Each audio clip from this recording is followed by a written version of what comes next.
Well, here's something you hardly ever see anymore. This is a little Smith & Wesson top brake, technically known as the safety hammerless. Concealed hammer, has a grip safety. But the popular name for them is the 32 lemon squeezer. Supposedly because it's kind of like squeezing a lemon to fire one of them. Chambered in a little bitty 32 Smith & Wesson cartridge. A little 5-shot top brake.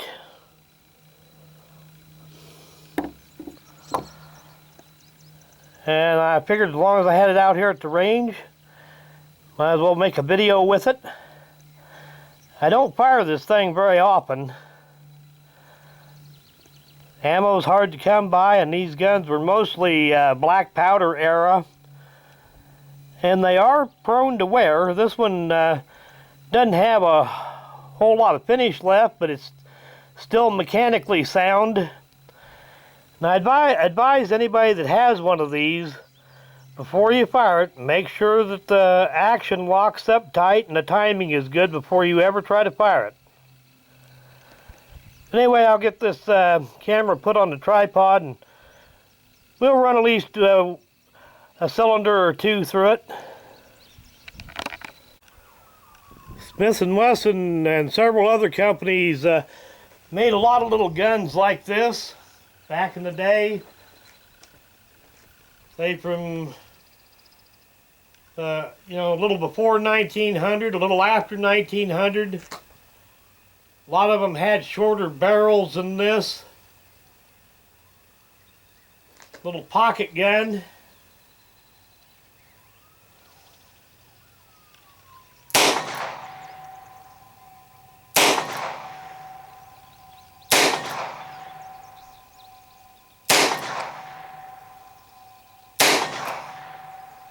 And I never hit the target a single time. But these are kind of neat old guns. As long as they still work, ought to try them out once in a while. That little 32 Smith & Wesson cartridge has a little bit more power than a 22 long rifle, but not much.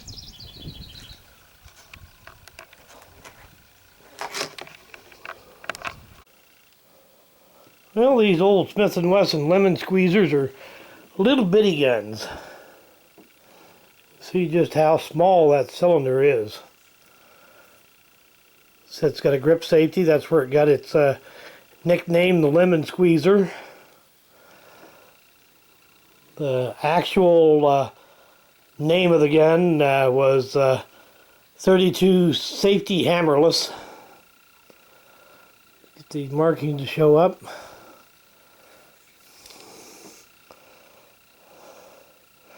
Not much finish left, but it is in good shootable condition. Automatic ejection.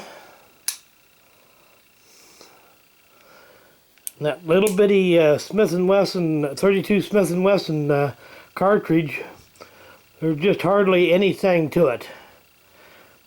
Not much more than.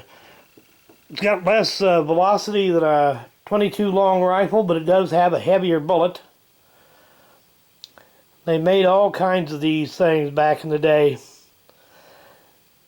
Little pocket guns like this.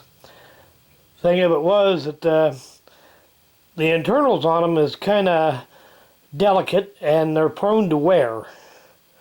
They weren't a gun that was known to stand up to a whole lot of wear. Well, thanks for watching.